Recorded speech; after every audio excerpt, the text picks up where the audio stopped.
Devil হান্টের অংশ হিসেবে চলমান সারা দেশে যে অপারেশন কার্যক্রম চলমান সেটার অংশ হিসেবে নাটোর যে যৌথ বাহিনীর যে অপারেশন কার্যক্রম সেটার অংশ হিসেবে জেলা সদর সহ প্রত্যেকটা উপজেলায় এই যৌথ চেকপোস্ট কার্যক্রম শুরু হয়েছে।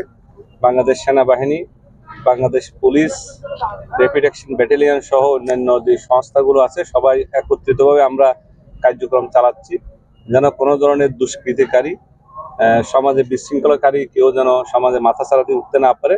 সেই কার্যক্রমের অংশ হিসেবে আমরা আমাদের কার্যক্রম যতক্ষণ আমাদের এটা বেসিক্যালি ইন্টেলিজেন্সের ইস্যু, যতক্ষণ পর্যন্ত আমাদের প্রয়োজন মনে হবে ততক্ষণ পর্যন্ত এই কার্যক্রম চলবে।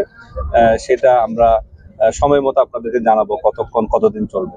কিন্তু প্রতিদিন প্রতি রাত্রে আমরা এই উপজেলা সহ জেলা সদরে নির্দিষ্ট স্থানে আমাদের ইন্টেলিজেন্সের উপর ভিত্তি করে ইন্টেলিজেন্স যেভাবে পাওয়া যায় সেই ভিত্তিতে কার্যক্রম চলমান থাকবে। এক্ষেত্রে নাটোর জনগণকে আমরা আশ্বস্ত করতে চাই, আপনারা আমাদেরকে সহযোগিতা করুন, আমাদেরকে ইনফরমেশন দিন, সেই অনুযায়ী আমরা এই ডেভিল যারা আছে, যারা সমাজে বিশৃঙ্খলা তৈরির চেষ্টা করতেছে, যারা বিভিন্নভাবে সমাজে আনরেস্ট করার চেষ্টা করতেছে, তাদেরকে আমরা আইনের আওতায় নিয়ে আসবো যে কোনো মনে। ধন্যবাদ। রাতে শহরটা একটু কম হচ্ছে,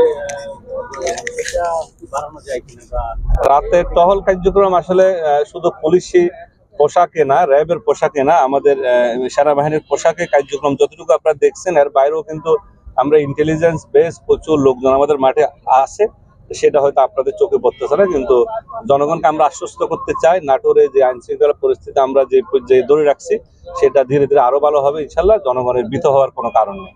আমাদেরকে সহযোগিতা করলে আমরা যে কোনো ধরনের ডেভিল কোনো তথ্য আমাদেরকে দিলে সে অনুযায়ী আমরা কাজ করবো, আপনাদেরকে সে আশ্বাস আমরা দিতে চাই। Thank you.